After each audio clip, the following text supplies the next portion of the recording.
Welcome back to Banjo Kazooie. Where we last left off, we just did some stuff. Hope that's descriptive enough for those of you keeping count. Keeping tally. We were gonna go to get some spooky place, right? Or what was next? Well, let's see here.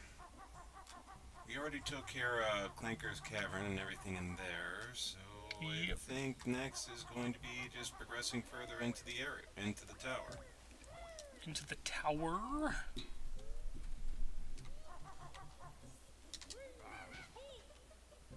That guy hurts. Yes, he does. He has a penchant for hurting.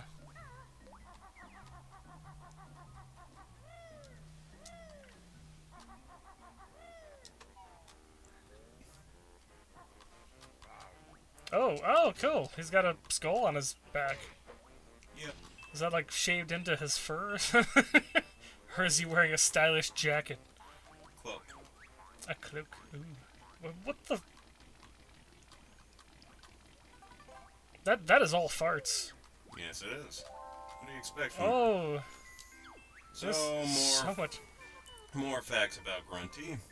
So much going on here.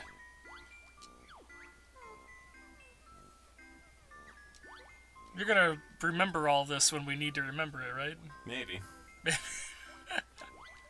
I suppose I could just...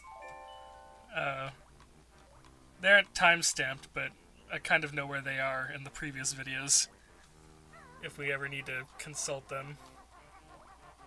I guess that's the one nice thing about recording everything.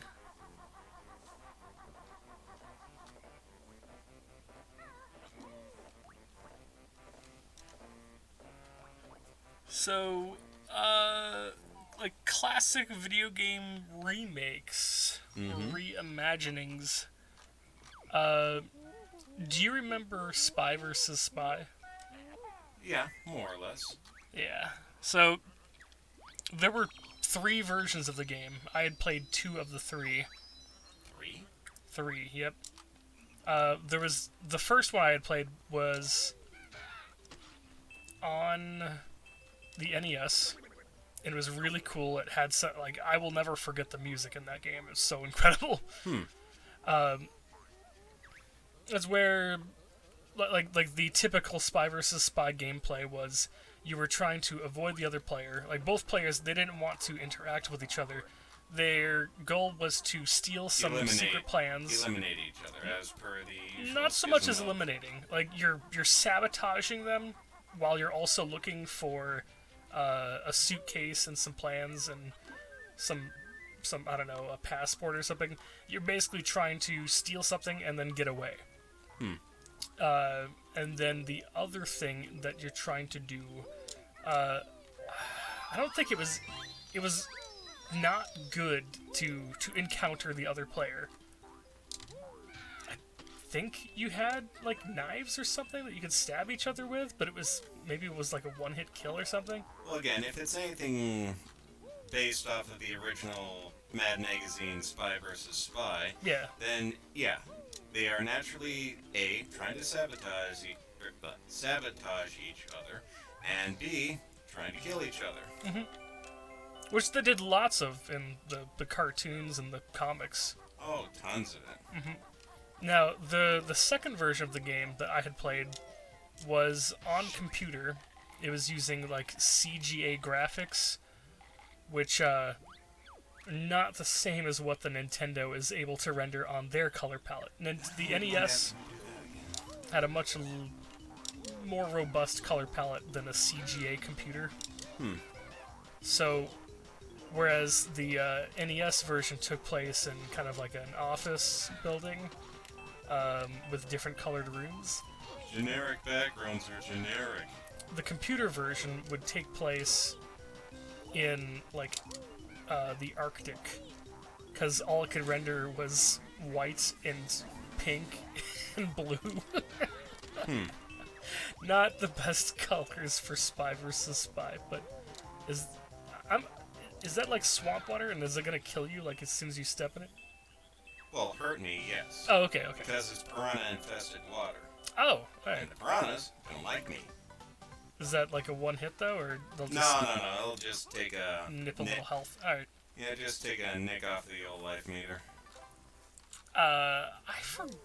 Yeah. So you were trying to get like plane tickets in the NES version. Uh, in the computer version, you were trying to get pretty much the same things, except your method of escape was different. You were escaping on a rocket ship. Huh. No kidding. Again, it was just the limitations of its own color palette that kind of did that. It forced them into that. Now they had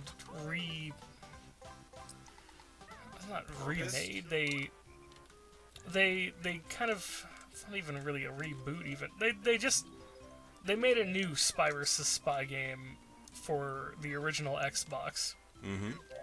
I haven't played it personally. This is back when I was still working at Hollywood Video. I rented the game, and then I just let Howard borrow it for a weekend. So, I mean, he didn't have really anything positive to say about it. He remembers the classic game. I think he and I both had the game, yeah. Is that that's a golden... Yep. A golden crocodile that I have to spit an egg into. I'm gonna spit in his mouth. Well, if you want to Is be it weird about it, gotta be like... yeah, sure. You have to do it like 6 times or something? Does he just keep teleporting? Yep.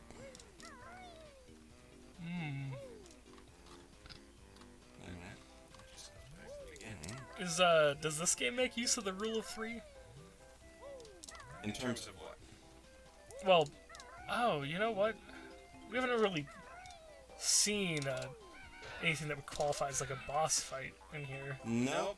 Really aren't anything in this game that I would qualify as a boss. There are enemy gauntlets, sure, like those mutant crabs in Clanker's Cavern or those gold frogs you just saw me beat the crap out of.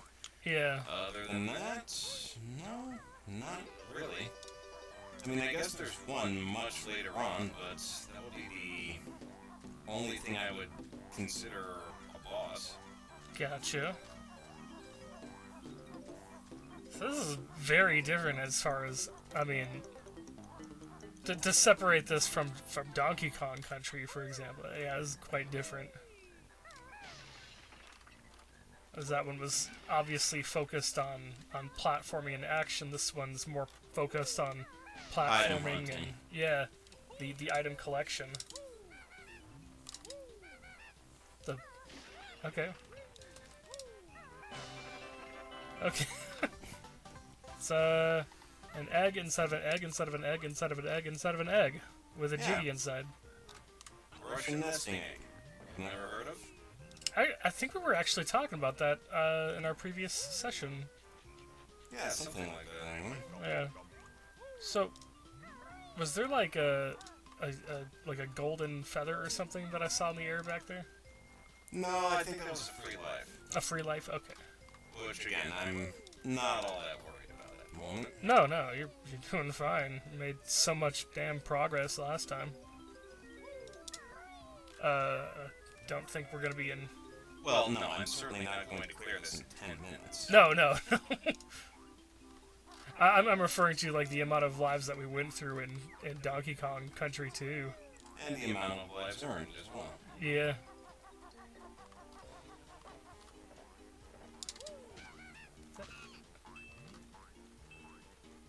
Wasn't there a game that you played as, I'm thinking, like Zapper? You played as like a lightning bug or something? Could be. I mean, there have been a lot of rather strange one-off esoteric games that many wannabe companies at the time, wanted to become more than just wannabes, wanted to be the next Mario or Sonic or whatnot, and created their own mascots basically saying, hey guys, I think everyone's gonna like this. I haven't played it personally, but I mean, if you're like using that word wannabe, I think you're probably right on the money there. It's from what I'd seen of it, I mean, picture Who made B-Movie? Was that DreamWorks? I do not remember. Okay, so take the B-Movie and give every character give the main character the classic DreamWorks face. If you know what that reference is. Yeah, I believe so. It's like kind of like squinting with one eye, but like half winking with the other eye. Oh.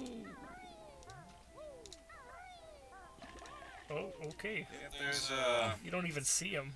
well, no, there's a bit of an invincibility timer to, kind of buffer in between there. Yeah.